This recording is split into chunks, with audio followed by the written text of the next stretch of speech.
दोस्तों आज की वीडियो में हम बात करने वाले हैं CISD के बारे में। ये एक स्मार्ट मनी का कॉन्सेप्ट है जो कि हमें चेंज ऑफ कैरेक्टर से पहले ही बता देता है कि कहां से ट्रेंड रिवर्स हो सकता है। वैसे अगर आपको नहीं पता तो मैं आपको बता दूं कि हम हमारे चैनल पे एक बिल्कुल basic to advance trading course चला रहे हैं जिसमें टोटल 40 वीडियोस होंगी और उसी का ही एक पार्ट है। इसमें ऑलरेडी हम प्राइस एक्शन के बारे में समझा चुके हैं, कैंडलस्टिक पैटर्न, चार्ट पैटर्न्स के बारे में बता चुके हैं। तो अगर आप ये सब कुछ जानना चाहते हैं तो आप यहाँ पर क्लिक करके इस प्लेलिस्ट को देख सकते हैं। तो अब चलिए change in state of delivery के बारे में बात करते हैं।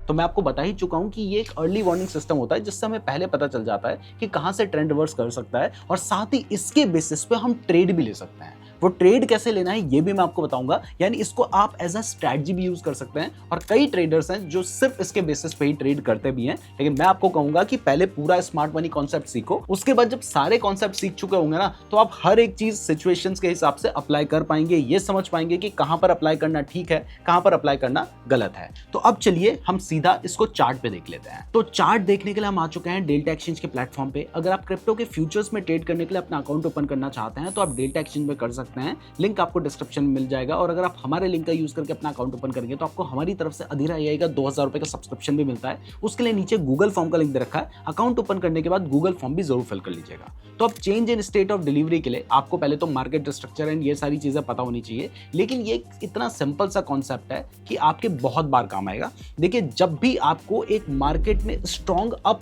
या डाउन साइड का मूव देखने को मिलता है तो उससे अपोजिट कैंडल से लगते हुए हमने लाइन ड्रॉ करनी है। जैसे ही कोई कैंडल उसके ऊपर क्लोजिंग दे देती है तो वहां पर हमारा CISD कंफर्म हो जाता है और उसके बाद अगर प्राइस रीटेस्ट करती है तो वहां पर हम एंट्री ले सकते हैं। जैसे मैं आपको कई जगह पे इसके एग्जांपल दिखाऊंगा।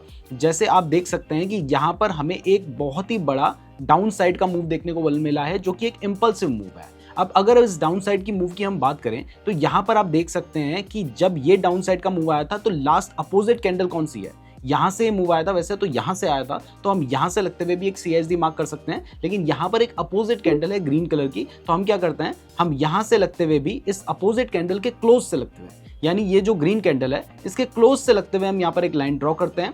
जैसे ही कोई कैंडल इसके ऊपर क्लोजिंग दे देगी वहां पर हमारा CISD कंफर्म हो जाएगा। देखिए, यहाँ पर कैंडल ने इसके ऊपर क्लोजिंग नहीं दी, लेकिन इस जगह पर कैंडल ने इसके ऊपर क्लोजिंग दे दी है, तो यहाँ पर हमारा CISD कंफर्म हो चुका है। अब अगर मान लीजिए इसके बाद प्राइस इस लेवल पे आती तो यहाँ से हम एंट्री ले सकते थे, तो यहाँ पर CISD तो बना लेकिन हमें एंट्री नहीं मिल पाती। लेकिन अगर आप देखेंगे तो यहाँ पर भी एक, अगर पूरे ही हम मूव को ले लें तो ये एक बहुत बड़ा मूव था जो डाउन साइड में आया था। तो उससे अपोजिट कैंडल यानी जो ग्रीन कैंडल है, हमने उसके क्लोज से लगते हुए एक लाइन ड्रॉ की कुछ इस तरीके से और लाइन को आगे एक्सटेंड कर दिया। अब जैसे ही मैंने ये लाइन ड्रॉ किया तो यहाँ पर आप देख सकते हैं कि कैंडल ने क्या किया, इसके ऊपर क्लोजिंग दे दी है, यानी मेरा CISD यहीं पर कंफर्म हो गया है। उसके बाद आप देख सकते हैं कि अगली ही कैंडल में जो थी प्राइस इस लेवल पे आ चुकी थी, तो हम यहाँ पर अपना ट्रेड प्लान कर सकते थे। हमारा स्टॉप लॉस करीब करीब यहाँ पर बनता और टारगेट के लिए हम 1:2 लेकर चल सकते थे, जो कि इस केस में नहीं हो पाता।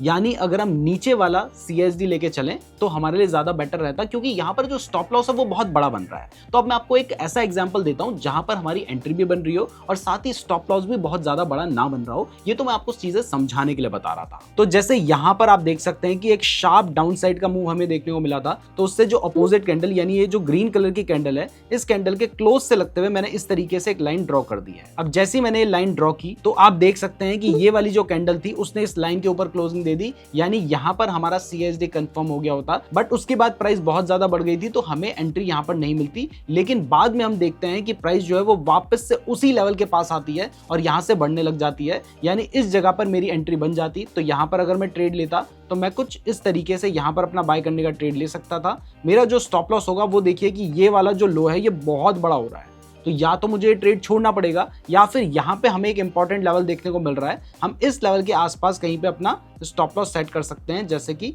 यहाँ पर देखिए ये वाला हमारा लो है, तो इससे थोड़ा सा मार्जिन छोड़ के मैंने अपना स्टॉप लॉस सेट कर दिया और टारगेट के लिए 1:2 का मैं लेकर चलता तो भी मेरा जो टारगेट था वो आप देख सकते हैं कि आराम से यहाँ पे कहीं पे ही अचीव हो चुका होता। बल्कि प्राइस तो उसके बाद काफी ऊपर तक गई थी, लेकिन आप 1:2 आप यहाँ पे आराम से अचीव कर सकते थे।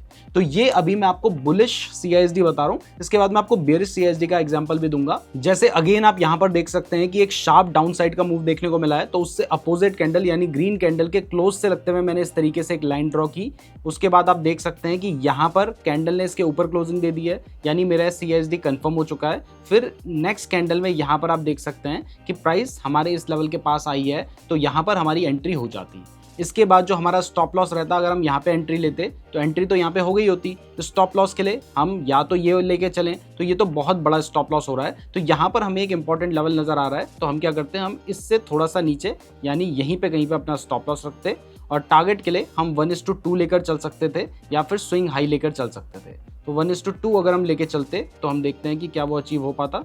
तो यहाँ तक आराम से आगे जाके हमारा जो 1:2 था वो अचीव हो गया होता, और ये हम 15 मिनट का टाइम फ्रेम देख रहे हैं। तो आप देख सकते हैं कि हार्डली 3-4 घंटे में आपका जो ट्रेड था वो बन गया होता। तो ये था बुलिश CISD। चलिए अब बियरिश CISD को भी समझ लेते हैं। तो इसमें क्या होगा, मान लीजिए एक शार्प अपसाइड का मूव आया है, तो लास्ट अपोजिट कैंडल अपसाइड के मुंह में ग्रीन कैंडल बनी होगी, तो रेड कैंडल के क्लोज से लगते हुए हम लाइन ड्रॉ करेंगे। जैसे ही प्राइस उस लेवल के नीचे आएगी, हमारा वहां पर CISD कंफर्म हो जाएगा, और उसके बाद हम अपना ट्रेड प्लान कर सकते हैं। जैसे यहाँ पर आप देख सकते हैं कि एक शार्प अपसाइड का मूव आया था, तो उससे अपोजिट कैंडल यानी रेड कैंडल के क्लोज, और रेड कैंडल का क्लोज कहाँ होता है, नीचे होता है। तो रेड कैंडल के क्लोज से लगते हुए हमने इस तरीके से एक लाइन ड्रॉ कर दी। यहाँ पर हमारा जो CISD था वो कंफर्म हो गया, और उसके बाद वाली कैंडल में यानी यहाँ पर हमारी एंट्री हो गई होती। स्टॉप लॉस के लिए जाहिर सी बात है कि हम ये वाला लेवल जो था वहां पर कहीं पे अपना स्टॉप लॉस रखते, तो हमारी एंट्री होती इस जगह पे। स्टॉप लॉस हमारा रहता ये वाले लेवल के आसपास से थोड़ा सा ऊपर रखते हम, और टारगेट के लिए हम 1:2 लेकर चल सकते थे। तो देखते हैं कि क्या 1:2 हमारा बन जाता है। यहाँ पर तो 1:1 ही बन रहा है। आगे जाके हमारा काफी आगे जाके हमारा जो टारगेट था वो 1:2 का अचीव हो गया होता। अब देखिए, मैंने तो आपको वो एग्जांपल दिखाए हैं जहां पर CISD काम कर रहा है, क्योंकि मुझे आपको एक कॉन्सेप्ट समझाना है। लेकिन बहुत सारी जगहों पर CISD काम नहीं करेगा, तो आपने कुछ बातों का ध्यान रखना है CISD के बेसिस पे ट्रेड लेते वक्त। सबसे पहले तो आप सिर्फ CISD के बेसिस पे ट्रेड मत लो, उससे पहले मार्केट स्ट्रक्चर देखो। आगे मैं आपको लिक्विडिटी स्वीप वगैरह के बारे में बताऊंगा, वो सब चीजें देखो, तब जाकर अगर आप CISD लगाओगे तो आपकी एक्यूरेसी बढ़ जाएगी। दूसरा, CISD को आप जितने हाइयर टाइम फ्रेम पे यूज करोगे वो उतना बेटर रहेगा, उतने अच्छे से काम करेगा। जैसे यहाँ पर मैं 15 मिनट में यूज कर रहा हूँ, तो हमें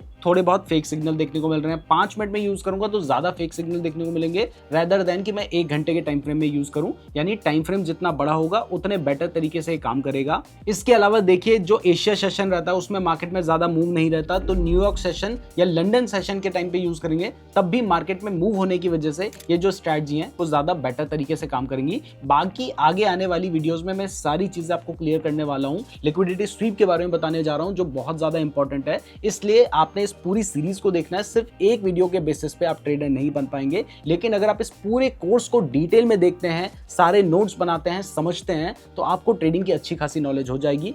मैं उम्मीद करता हूं आपको वीडियो पसंद आई होगी। वीडियो पसंद आई है तो वीडियो को लाइक और चैनल को सब्सक्राइब जरूर कर दीजिएगा। डेल्टा एक्सचेंज का लिंक डिस्क्रिप्शन पे दे रखा है, साथ ही नीचे गूगल फॉर्म का लिंक भी डिस्क्रिप्शन पे दे रखा है। तो हमारे लिंक से अकाउंट ओपन करने के बाद गूगल फॉर्म को जरूर फिल कर लीजिएगा, और अगर आप ये पूरी प्लेलिस्ट देखना चाहते हैं तो आप यहां पर क्लिक करके देख सकते हैं। धन्यवाद।